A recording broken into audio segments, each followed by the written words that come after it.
Olá, aqui é Bianca Romero, advogada com OAB vinculada ao Rio Grande do Sul, então com a minha inscrição ativa neste estado. Atuo em várias frentes dentro da advocacia, hoje me especializando em direito imobiliário, em direito civil, em direito empresarial e também no ramo do processo civil. É o segundo ano que participo da Jornada Internacional de Direito, especialmente na semana, né, lá o Week. Então é uma satisfação muito grande retornar a este evento mais uma vez como palestrante. No ano passado, em 2023, tive a oportunidade de falar também enquanto palestrante dentro do âmbito do consumidor. Então eu trouxe na época um tema voltado a essa área do direito. Hoje, neste ano, celebramos a 29ª Jornada Internacional de Direito, um dos maiores eventos jurídicos do país, se não o maior, e é uma satisfação muito grande, então, poder trazer o eixo temático, para o eixo temático escolhido deste ano, um tema, uma delimitação que envolva, então, a sustentabilidade. O eixo temático da Jornada Internacional de Direito deste ano, ele tem a ver, então, com a sustentabilidade social e econômica no centro da agenda jurídica brasileira. Então, é importante que a gente se atenha aquilo que foi proposto, então, pela organização do evento e contribua dentro das mais diversas áreas do direito, algo que tenha a ver com a questão da sustentabilidade. Então, muitas pessoas se perguntam, mas de que forma se abrange sustentabilidade em outras áreas do direito que não a área ambiental?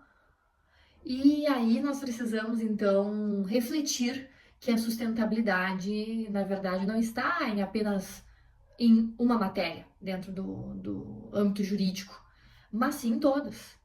Hoje se discute a sustentabilidade como um pilar da vida humana e, por isso, se atribui à sustentabilidade uma discussão muito ampla, né? E certamente não conseguirei enumerar, né, em quantas vertentes a sustentabilidade pode ser discutida, e por isso hoje trago um tema que envolve a questão da sustentabilidade, mas dentro do âmbito familiar. Então, para quem me acompanhar a partir de agora nesta palestra, vai poder escutar uma fala voltada à sustentabilidade como uma condição mínima para as presentes e futuras gerações no âmbito familiar. Para isso, é importante que se comece sempre pela Constituição Federal. Porque a Constituição Federal ela vai nortear outros regramentos, né, o ordenamento jurídico brasileiro como um todo, e por isso a gente precisa, então, iniciar a discussão pelo que está exposto de forma implícita ou explícita no texto constitucional, para que a gente possa, então, fazer uma breve introdução à temática e poder dialogar um pouquinho sobre a relação entre sustentabilidade e direito das famílias. Com a promulgação da Constituição de 88, o Constituinte ele passou a enumerar os princípios que não poderiam deixar de ser considerados na elaboração de um documento que foi destinado à cidadania, que é o caso da Constituição. Então, a Constituição Federal ela trouxe nos fundamentos da República e também no rol dos direitos fundamentais o posicionamento de que homens e mulheres são iguais em direitos e obrigações, ratificando assim no âmbito familiar a democracia, a equivalência quanto ao exercício de direitos e deveres. E mais do que isso, direitos e deveres que são inerentes à sociedade conjugal, que é onde inicia então a constituição familiar. E que pode ser dada pelo homem e pela mulher, e é óbvio, sem esquecer do reconhecimento, da necessidade do reconhecimento, de ampliar a moldura do ente familiar e esclarecer que ele alcança também a união estável entre homem e mulher e os próprios casais integrados por pessoas do mesmo sexo. E isto se chama evolução. Evolução. E que, embora a Constituição seja de 88, a interpretação principiológica deve acompanhar os fatos sociais que molduram a sociedade de um novo tempo. E essa, portanto, é a interpretação do STF, que é a corte máxima do país, que vai, então, interpretar o seio constitucional, aquilo que a Constituição da República Federativa do Brasil nos traz como ordem, né? Os princípios, eles não são tratados como verdades finais pelos tribunais, é claro. Aqui não se trata de um ponto final. Eles são reexaminados dentro da atividade jurídica pelos seus operadores, e aqui se fala em tribunais ou advogados, partes, e na prática, portanto, as regras derivadas de um princípio que não estiverem dando bons resultados, deverá ser revisto por ele próprio. Então, de tempos em tempos, nós nos deparamos com uma nova interpretação de um princípio X ou Y pela demanda social que nós temos enquanto sociedade, enquanto cidadãos, porque quem forma os fatos sociais são condutas humanas. E aí se fala na comunidade como um todo. Então, se a Constituição Federal ela reconheceu que família não é mais uma entidade singular, atribuindo-lhe um significado plural, nós precisamos entender que não existe apenas uma conjugação, um formato apenas. Então, os tribunais, diante desse cenário de entendimento de que família não é mais singular, não é só pai e mãe, né, e filhos, os tribunais eles devem buscar diariamente interpretar o sentimento do direito e da ordem da comunidade, como as coisas se estabelecem, suprindo as omissões, corrigindo as incertezas e, óbvio, harmonizando os resultados com a justiça, com a livre decisão, segundo nos ensina, então, o doutrinador Benjamin Nathan Cardoso. O Instituto da Família, ele é aberto. Então, a sociedade tem passado por grandes alterações sociais e na Constituição Federal não há um limite quanto ao conceito de família. Justamente por isso. E os tribunais, eles buscam incessantemente solucionar essas exceções que são provocadas pelos indivíduos,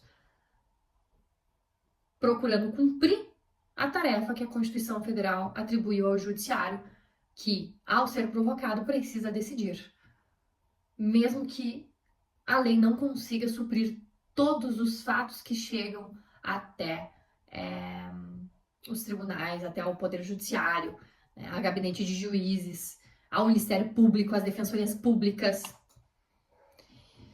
Enquanto isso, o legislador ele é advertido constantemente para a necessidade de reconhecer o quanto exigido pela sociedade e também a atualização do ordenamento jurídico, justamente porque esse é o seu papel. E não cumprindo esse papel, obviamente, o Poder Judiciário não vai poder se furtar a decidir, seja por uma base principiológica ou por aquilo que nós conhecemos como costumes e precedentes.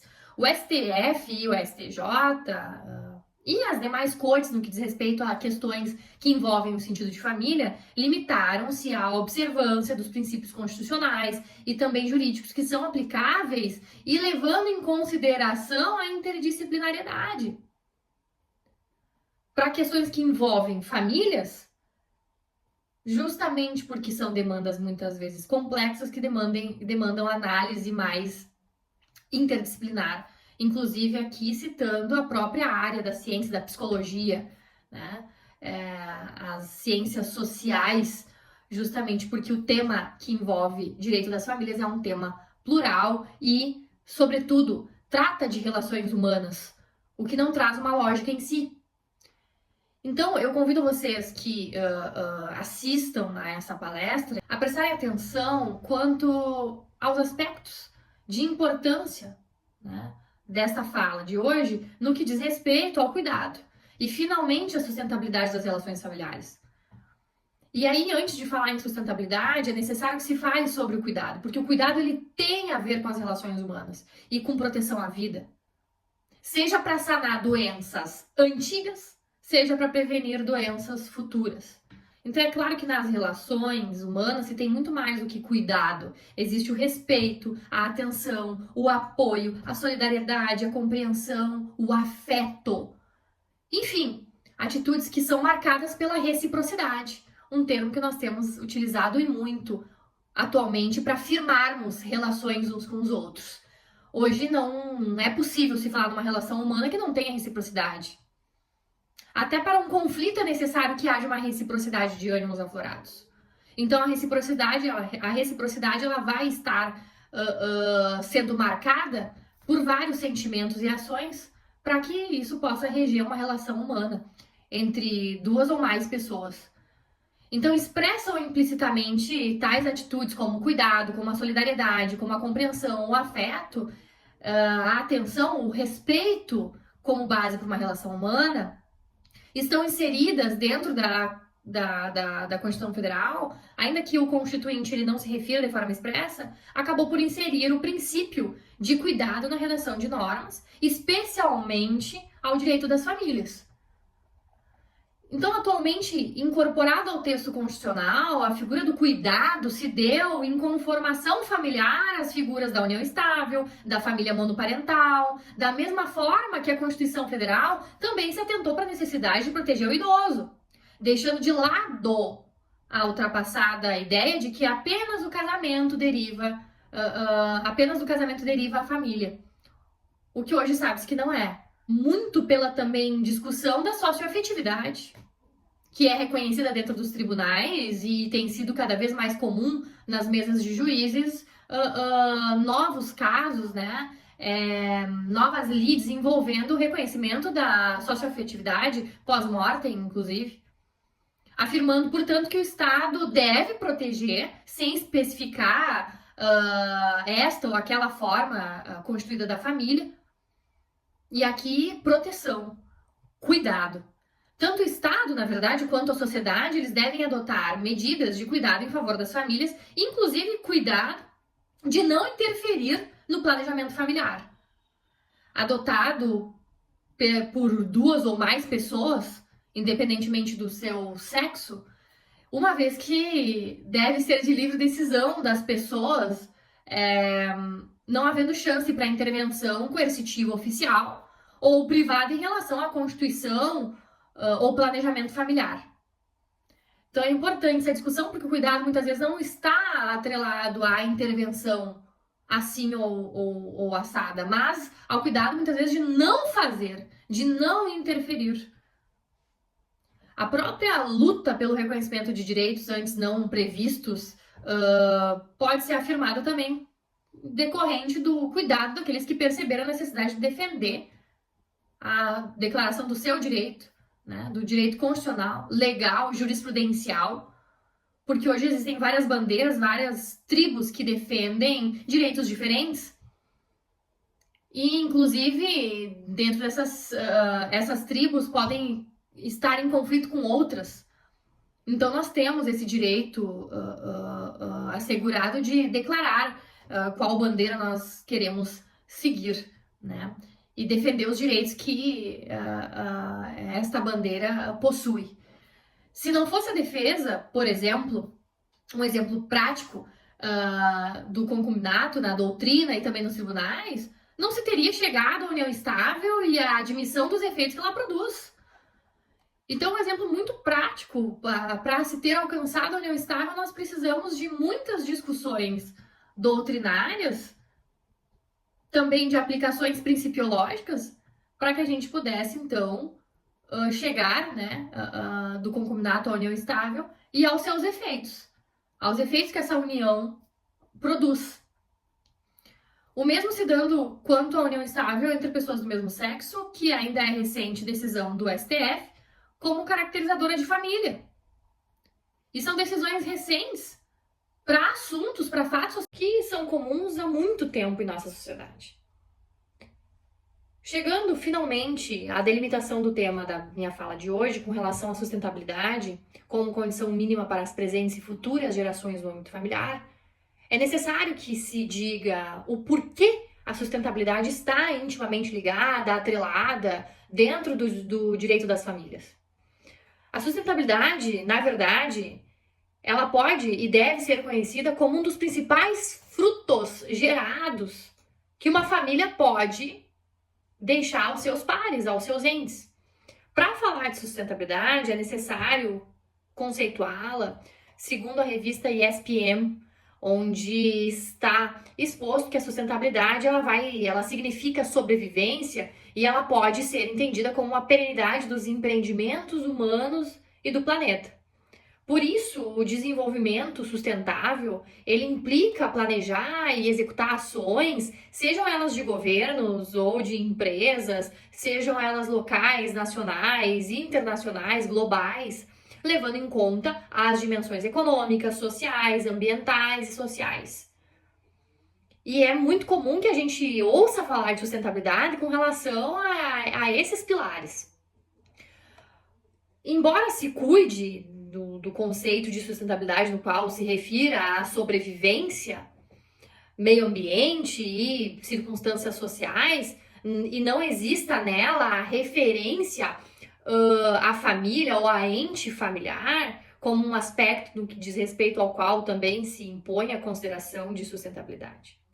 No entanto, e ainda que inexistente, ou ao menos que não se tenha encontrado estudo jurídico atinente à família e sustentabilidade ou à sustentabilidade da família, é preciso mencionar a lição que Amadeu Epifânio nos deixa em seu artigo intitulado Sustentabilidade, Consequências de uma Continuidade Interrompida, no qual ele escreve que a sustentabilidade o leva a pensar em continuidade, sustentar algo, alguma coisa, alguém, sugerindo a continuidade, sendo que isso se aplica às relações humanas, sobretudo às relações familiares, casamento, bem-estar dos filhos. Então, penso que é interessante, sejam interessantes as colocações escritas do Amadeu Epifânio nesse sentido, porque os relacionamentos, no geral, são como pilares de uma família que, ao menor sinal de desarmonia, começam a ruir, a enfraquecer toda a estrutura sobre os quais estão alicerçados.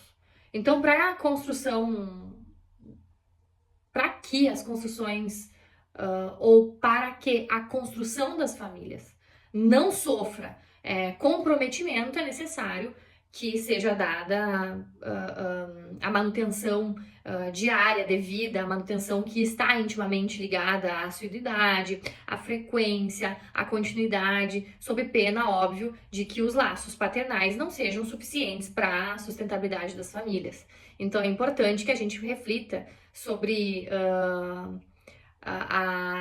o quanto a sustentabilidade está atrelada, sim, para que nós continuemos a discutir sobre família, sobre o direito das famílias no nosso cenário jurídico, no nosso cenário social.